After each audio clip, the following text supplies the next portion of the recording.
This is a Brooklyn-bound 2 train. The next stop is Wall Street. Stand clear of the closing doors, please.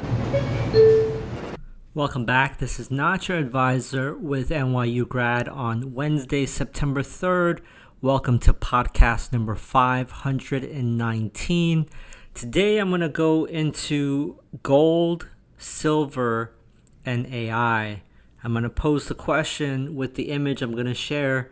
What if Walter White from Breaking Bad got paid in gold and not US dollar cold hard cash? I did want to first start with some big picture data.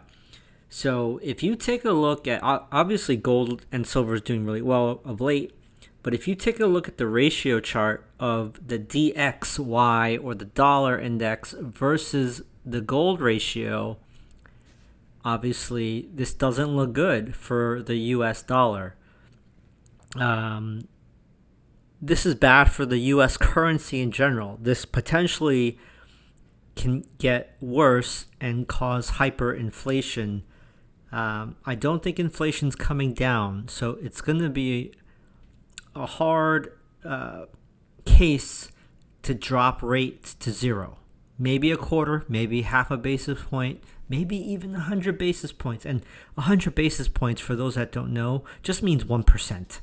Wall Street always needs to coin phrases and how they convey math results, whatever.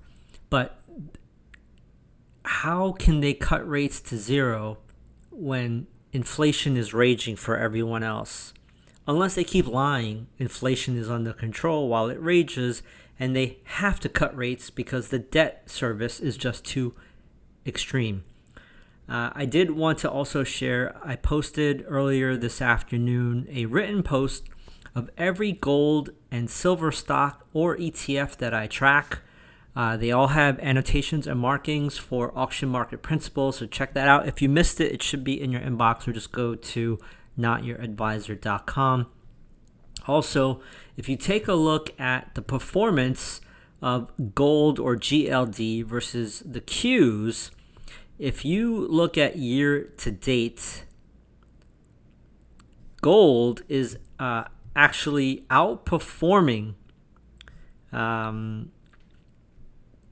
Qs. But that primarily is because gold or GLD did not have the drawdown in April. So if you take a look at year to date, GLD is up 26%, whereas the Qs are up less than that. But if you take a look from the April bottom, then the Qs are up like 35%. We can't forget that this is just a small taste of the in-depth analysis that Not Your Advisor provides. They don't just throw numbers at you. They connect the dots, find those hidden trends, and help you understand what's driving the markets. If you want the full picture, you got to check out the full Not Your Advisor episode. Don't forget to subscribe to notyouradvisor.com. And all their premium content. I mean, it's like having a direct line to what's really going on in the market. It is. It really is. They cut through all the BS and give you the kind of info that you just won't find anywhere else. Think about this. Investing is all about making decisions that work for you and your goals. You're the one in control. Not Your Advisor can give you the map, but you choose where you want to go. And with that empowering thought, we'll sign off. Happy investing. Stand clear of the closing doors, please.